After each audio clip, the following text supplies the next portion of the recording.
కొత్త మలుపులో వివేక హత్య కేసు. దీంతో విచారణ దిశ మారనుందా? ఇక తప్పించుకోవడం ఉండదా? కేసు వేగం పెంచుతారా? కూటమి ప్రభుత్వంలో ఇక కష్టాలేనా? పార్టీ ఘోర పరాజయంతో కుదేలైంది. మరోవైపు కేంద్ర సహకారం ఉండే పరిస్థితి కనిపించడం లేదు. ఇక ఆ ఎంపీకి సీన్ సితారేనా? ఇప్పుడు ఆయన పరిస్థితి ఏంటి?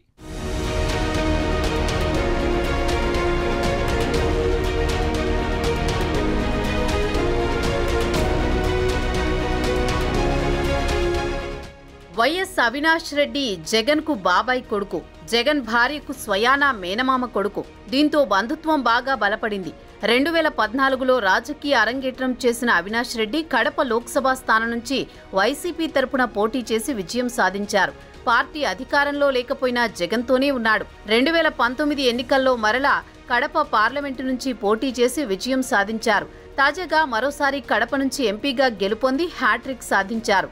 రాజకీయాల్లో ప్రవేశించిన అతి తక్కువ కాలంలోని వివాదాలు చుట్టుముట్టాయి. 2019 సాధారణ ఎన్నికల ముందు తనకి జగన్కి బాబాయ్ వరుస అయ్యే వివేకానంద హత్య జరగడం అప్పట్లో సంచలనంగా మారింది.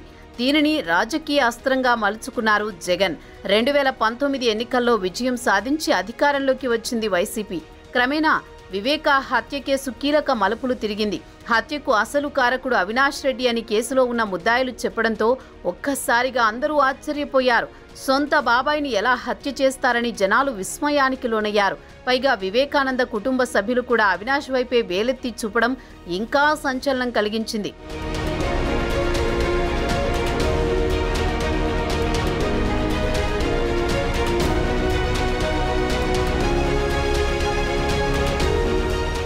అప్పట్లో ఇదే హత్యను వైసీపీ వాడుకున్నట్లు తాజా ఎన్నికల్లో కూటమి అలానే వివేక హత్యను వాడుకుంది. సొంత బాబాయిని హత్య చేయించిన వ్యక్తిగా జగన్ను దుమ్మెత్తిపోశారు.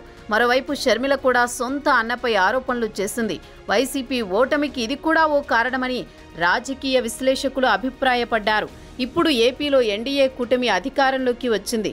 గతం మాదిరి వైసీపీ పప్పులుడికే పరిస్థితి లేదు.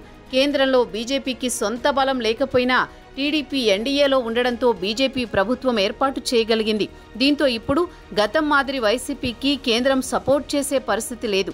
దీంతో ఇప్పుడు వివేకానందరెడ్డి కేసు మరో కొత్త మలుపు తిరగనుందని రాజకీయ విశ్లేషకులు చెబుతున్నారు.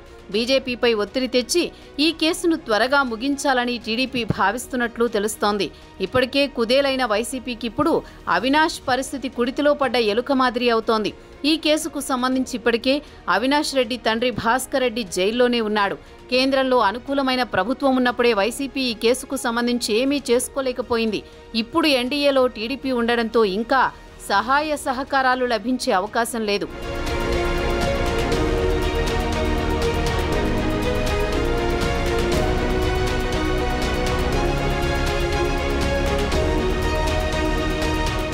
కడప పార్లమెంటు స్థానం 1989 నుంచి వైఎస్ కుటుంబానికి కంచుకోటగా ఉంది. 1989లో వైఎస్ రాజశేఖర్ రెడ్డి మొదటిసారిగా కడప లోక్సభ స్థానానికి ఎన్నికయ్యారు. 1999 వరకు రాజశేఖర్ రెడ్డి కడప ఎంపీగానే ఉన్నారు.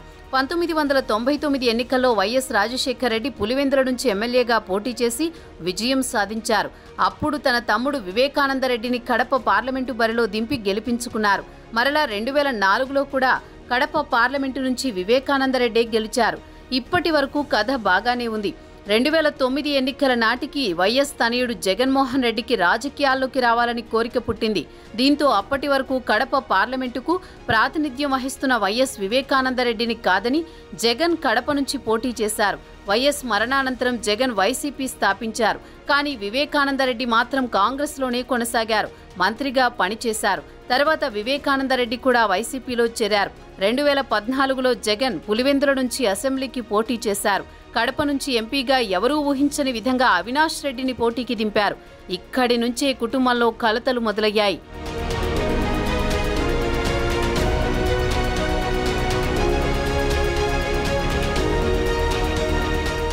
కడప ఎంపీ స్థానం తనకేయమని వివేకారెడ్డి కోరగా ఎంతో అవమానకరంగా జగన్ తిరస్కరించారని అప్పట్లో రాజకీయ వర్గాల్లో చర్చ జరిగింది.